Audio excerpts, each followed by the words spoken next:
In television, they have this phrase called love to hate you. It's the sort of thing where, way back when we were younger in the 80s, do you remember? You'd watch your favourite soap operas like Knots Landing, Falcon Crest, Dynasty, Dallas, and it was the baddies, wasn't it? You loved to hate them. You watched them because there they were every week doing dastardly deeds that only you and I maybe have possibly dreamt of in our darkest dreams, but they were playing them out, and you simply loved to hate them. Now, this is the problem with, of course, Meghan and Harry.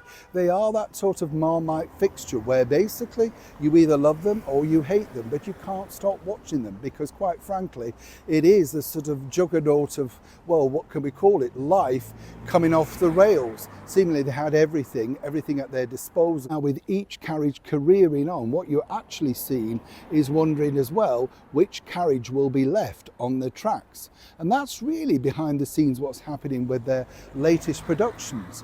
And according to a very well-placed source, it's one basically that Prince Harry truly does need his wife Meghan Markle for. Let me explain. Hi, good morning, nice to see you. We'll have a lovely wave. Are you all right today? Thank you as ever for your time. It's true though, isn't it? It's the primetime TV effect. We all loved to watch soap operas back in the day because General Hospital, Sunset Beach, you name it, there was always a cliffhanger ending. And you loved to find out whether that person would survive, get caught out, that sort of stuff. If you're in Australia, you will remember this brilliant soap called Sons and Daughters. I thought it was terrific back in the day, and particularly the scheming character that was Patricia. Nobody better. Remember her? If you live in Australia, if you've seen it, you might have seen it around the world.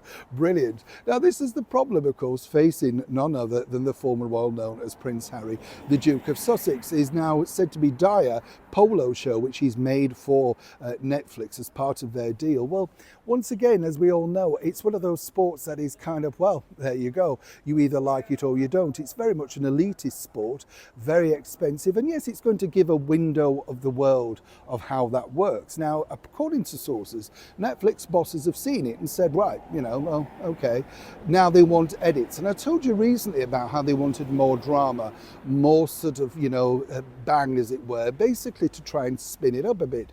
Now it's accelerated even more because basically the bosses are saying, we need your wife in. And Harry has no two ways about it, doesn't have a say if he wants to get paid. The reason why they want the wife in goes back to the start of the video. Love to hate you. What they want, and this is the remit that they're basically saying is, could you not get your wife to come on and talk about being a polo widow, how you always want to go off there, that sort of stuff. Now, according to that source, as ever allegedly, Harry offered the fact some memories of himself with his brother and father, but they know that's not really going to cut it because unless it's salacious, how does it work? No, they want Meghan basically to talk about what it's like to go to those events as a wife of somebody taking part in this very much elitist sport, with the hope that she could add a little bit of tinge. The problem is it's not part of her deal. There were separate deals for separate programs. And of course, Harry, now seeming a little bit more independent, all thanks to the recent fake royal speedy tour with charities, wants to do something independently. But of course, he's realised that, in fact, if you want to sell sort of, how should we say, dramatic content, you need to spice it up. Meghan apparently is reluctant because she doesn't want to portray herself in this particular vixen light. Either way, Netflix are holding fire, and basically, we may never see this polo show if, of course, it's not spiced up enough. Although they could just put it out and basically let the deal fade away. But that doesn't play out well for the boss either, Ted, does it? Then, as you know, he was heckled at an award show for basically wasting this much money.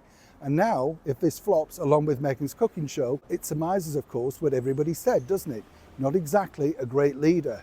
And his neck could be on the chop next. Neil Sean in the very heart of London.